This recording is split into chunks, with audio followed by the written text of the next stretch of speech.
తెలుగు వారి number 1 choice Telugu matrimony.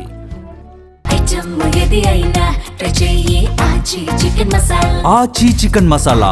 జడాపై IT case వివరాలకు వెళ్ళినట్లయితే ఈ మధ్య కాలంలో తరచూ వార్తల్లోకి ఎక్కుతూ ఉన్నాడు మాజీ జడ్జి అయినటువంటి జడా శ్రవణ్ కుమార్. అయితే ఇప్పుడు ఒక కొత్త కేసు తెరపైకి వచ్చింది. ఈ కేసు ఎలా వచ్చిందో తెలుసా? విచిత్రంగా ఇది మరలా ఆయన రివీల్ చేసుకున్నదే.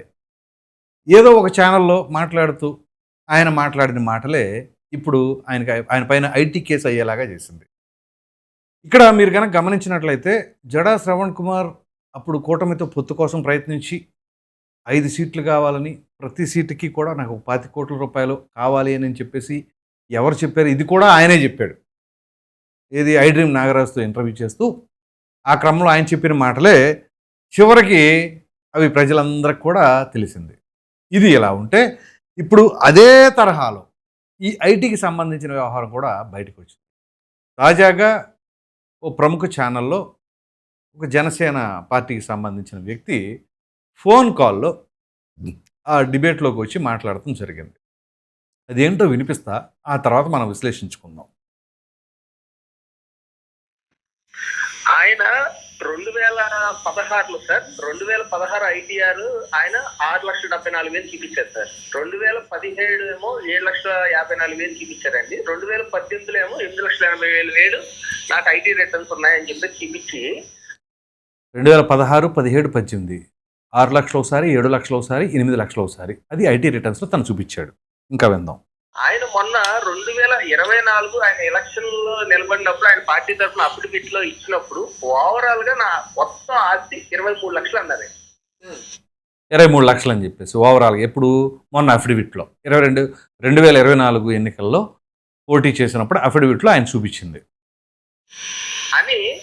ఆయన మొన్న నాగేశ్వరరావు గారు మీ ఇంటర్వ్యూలో నేను గత ప్రభుత్వంలో 5,000 కేసులు వేసాను, సుమారు 25 కోట్ల రూపాయలు నేను ఖర్చు పెట్టానని చెప్పేసి ఓపెన్ స్టేట్మెంట్ ఇస్తే నాగేశ్వరరావు గారు దీన్ని డిఫైన్ చేశారండి. 25 కోట్లు వైద్యన అంటే నా కష్టాజితం.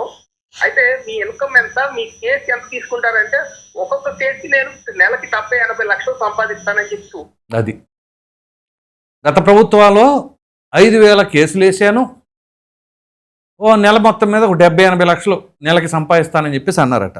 ఓపెన్ గా చెప్పి ఒక్కొక్క సుప్రీం కేసు అయితే 70 లక్షలు ఓపెన్ గా తీసుకున్నానని నేనే చెప్పాను. ఇది ఏ ఛానల్లో అంటే ఇంకా ఇందులో ముసుగులో గుర్తులాటే ఉంది కానీ TV5లో మూర్తి గారి డిబేట్ అనమాట. అఫిడవిట్ లోనేమో 25 లక్షలే చూపించారు. ఇలా ఆవిడ గారి పేరు మీద ఏమో కనీసం 3 లక్షలు కూడా చూపించలేదండి. ఈయనకున్న స్థలాలేమో 8 లక్షలు 2 ల్యాండ్లు ఉన్నాయి. ఓకే, కానీ మరి 25 కోట్ల రూపాయలు ఖర్చు పెట్టిన ఈయన 5,000 కేసులు వేసిన ఈయన మరి ప్రభుత్వాన్ని మోసం చేయడం కదా సార్? ఇది ఇన్కమ్ ట్యాక్స్ వేతవేత్తం కదండి ఇది. అదంట 10 కోట్లు ఖర్చు పెట్టారంట. ఎక్కడ నుంచి సంపాదించారు, ఎలా ఖర్చు పెట్టారు?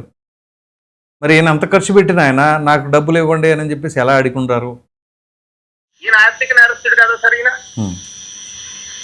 అంటే 25 కోట్లు ఖర్చు పెట్టాయని పబ్లిక్ స్టేట్మెంట్ ఇచ్చారు. అవును సార్, 25 కోట్లు ఖర్చు పెట్టారని పబ్లిక్ స్టేట్మెంట్ ఇచ్చారండి. అప్పటికే ఆయన క్రాస్ చెక్ చేశారండి, నువ్వు వేసుకునే కోట్లా లేదా నిజంగా వైట్ క్యాషా అని. జర్నలిస్టు మీరు వేసుకునే కోట్లా లేకపోతే క్యాషా అని చెప్పేసి అడిగారట. నిజంగా నా కష్టాజితం నేను నెలకి 70-80 లక్షలు సంపాదిస్తాను, నా ఇన్కమ్ అదని చెప్పి ఓపెన్ గా చెప్పాడు. ఓకే, సో అందుకని మీరు ఇప్పుడు ఐటీ కంప్లైంట్ ఇచ్చారా? అవును సార్, ఐటీ వాళ్ళకి కంప్లైంట్ ఇచ్చాం సార్. ఓకే, ఇప్పుడు ఆయన 25 కోట్లు నేను ఖర్చు పెట్టానన్న ఆడియో ఏమైనా ఉందా మీ దగ్గర? ఉంది సార్, నా దగ్గర ఉంది సార్. ఇప్పుడు ఏనండి ఒక్క నిమిషం.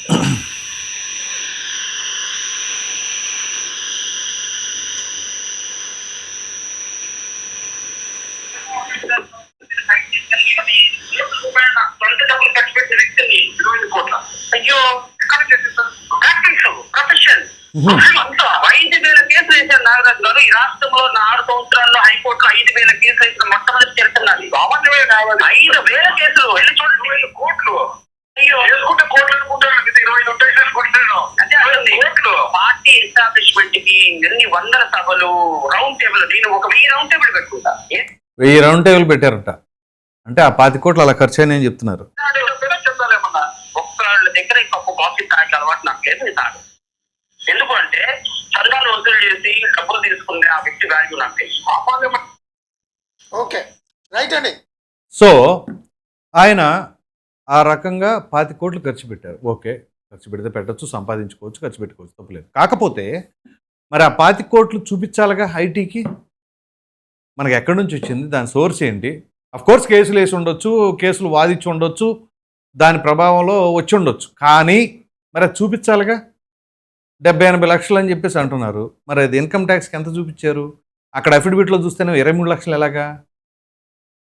ఆ ఉన్న ప్రాపర్టీసు, దాని వాల్యూ ఇవన్నీ చూసుకున్నా తన సతీమణి పేరు మీద 3 లక్షల కంటే ఎక్కువ లేదంట. ఈ 23 లక్షలు చూపించిన దాంట్లో కూడా 2 ల్యాండ్లు ఉన్నాయంట, ఒక్కొక్కటి 8 లక్షలు ఎంత వర్త్ అంట అది. సో మరి ఈ రకంగా ఉంది కాబట్టి ఈ జనసేనకు సంబంధించిన వ్యక్తి ఐటీకి కంప్లైంట్ చేశారట. ఇప్పుడు అది చూడండి ఎటు నుంచి ఎటు వెళ్ళిందో. ఇప్పుడు ఒకదాని తర్వాత ఒకటి అన్నీ బయటకు వస్తూ ఉన్నాయి. సో ఇప్పుడు ఆ సమావేశం ఏదైతే నిర్వహించారో అక్కడ ఉపసభాపతిని ఉద్దేశించి మాట్లాడింది ఒక తరహా. ఇది కాకుండా ఈ ఐటీకి సంబంధించిన ఎపిసోడ్ ఇప్పుడు తెరపైకి వచ్చింది. మరి దీనికి ఏమైనా వివరణ ఇస్తారా ఏంటో తెలియదు. ఎందుకంటే ఇప్పుడు ఐటీ వాళ్ళు దీనిపైన మరి ఎంతవరకు సీరియస్గా తీసుకుంటారు ఏంటి. పోనీ ఒకవేళ దీనిపైన వివరణ అడిగితే నేనేదో ఇంటర్వ్యూలో మాట్లాడాను అని చెప్పేసి అంటే ఇంటర్వ్యూలో మాట్లాడేస్తాను, పబ్లిక్ డొమైన్లో ఎలా పడితే అలా మాట్లాడేస్తారా? మాట్లాడరు కదా. అది వాస్తవం అయితేనే మాట్లాడాలి కదా. ఇది పైగా ఏదో సాదా విషయం కాదు కదా. ఒక ఐటీకి సంబంధించి, సంపాదనకు సంబంధించి, డబ్బుకు సంబంధించిన వ్యవహారం. ఇది అంత తేలిగ్గా కొట్టిపారేసే అంశం అంటారు. అంటే ఒకవేళ ఇది అందులో వాస్తవం లేదు అని చెప్పేసి ఆయన ఏదన్నా అన్నారు అనుకుందాం, అంటే ఈయన చెప్పేవన్నీ కూడా వాస్తవాలు కాదు అని చెప్పేసి ప్రజలు అనుకుంటారుగా. ఎందుకంటే తెల్లారు లెగిస్తే ప్రెస్ మీట్లు మీరు కనుక గమనించినట్లయితే గత 6 నెలల్లో విపరీతంగా ఆల్మోస్ట్ ఆల్ వారానికి 3 నుంచి 4 ప్రెస్ మీట్లు పెడతానే ఉన్నారు. అందులో ప్రధానంగా పవన్ కళ్యాణ్ గారిని టార్గెట్ చేస్తూ ఉంటారు పదే. ఒక 10 ప్రెస్ మీట్లు పెట్టారంటే అందులో 9 ప్రెస్ మీట్లో పవన్ కళ్యాణ్ పైన, ఒక ప్రెస్ మీట్లో చంద్రబాబు నాయుడు గారి పైన, లోకేష్ గారి పైన మాట్లాడుతూ ఉంటారు. ఇది పరిస్థితి. సో మరి ఇటువంటి వాటిని అన్నీ కూడా తెరపైకి తీసుకొస్తున్నప్పుడు ఏ రకంగా చూస్తారు ప్రజలు, దేన్ని నమ్ముతారు? ఇప్పుడు ఈయన మాట్లాడేదానికి ఎంతవరకు శాంటిటీ ఉందని చెప్పేసి నమ్ముకోవచ్చు. ఎందుకంటే ఈయన వైసీపీ అధికారంలో ఉన్నప్పటి నుంచి, అంటే గత 6 ఏళ్లలో 5,000 కేసులట. అంత పేరెన్నికగన్న లాయరా? మరి అటువంటి లాయర్ అంటే అఫ్కోర్స్ ఈయన రిటైర్డ్ జడ్జి.